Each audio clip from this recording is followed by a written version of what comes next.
વધુ એક ભૂવો પડ્યો છે। G1 સર્કલ પાસે ડ્રેનેજ લાઇન બેસી ગઈ છે। 20 થી 30 ફૂટ ઊંડો ભૂવો પડ્યો છે। તંત્ર દ્વારા બેરિકેડિંગ કરવામાં આવ્યું છે। ગાંધીનગરમાં વરસાદની શરૂઆત થઈ ત્યારથી લઈને અત્યાર સુધીમાં અનેક રોડ ઉપર ભૂવા પડી ગયા છે। જો કે હાલમાં વધુ એક ભૂવા પડવાની ઘટના બની, જેમાં G1 સર્કલ પાસે 20 થી 30 ફૂટ ઊંડો આ ભૂવો પડ્યો છે, જેના કારણે તંત્ર ત્યાં તાત્કાલિક પહોંચ્યું અને બેરિકેડિંગ કરી સંતોષ માની લેવામાં આવ્યો છે।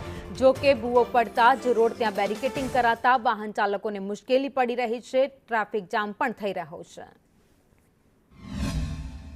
નગર ગાંધીનગરમાં એક તરફ નવી ડ્રેનેજ લાઇન નાખવાની શરૂઆત થઈ રહી છે, તો બીજી તરફ આ ડ્રેનેજ લાઇનનું જે કામ ચાલી રહ્યું છે એ કામની ગુણવત્તા અને જૂની લાઇન બંને મિક્સ થવાના કારણે ક્યાંક ડ્રેનેજ લાઇન બેસી જાય એ પ્રકારની અનેક ફરિયાદો કોર્પોરેશનને મળી છે।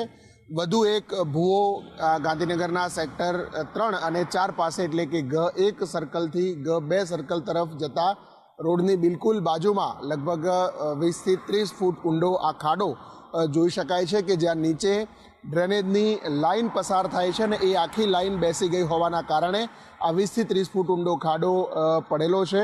અત્યારે હાલ તો કોર્પોરેશને આ જે ભૂવો પડેલો છે એની આજુબાજુના વિસ્તારમાં કોર્ડન કરવામાં આવ્યું છે। ક્યાંક બેરિકેડિંગ મારી દેવામાં આવ્યા છે જેથી કરીને કોઈ વ્યક્તિ અંદર ન જાય। માત્ર 2 વરસાદની અંદર જ કોર્પોરેશનના આ કામ છે એનો ભાંડો અહીંયા ફૂટ્યો છે। 1-2 નહીં પરંતુ 20 થી 30 ફૂટ ઊંડો ભૂવો આ G1 સેક્ટર પાસે જોવા મળે છે। કેમેરામેન જયવીરસિંહ સાથે હિરેન રાવલ, સંદેશ ન્યૂઝ, ગાંધીનગર। અન્ય સમાચારની વાત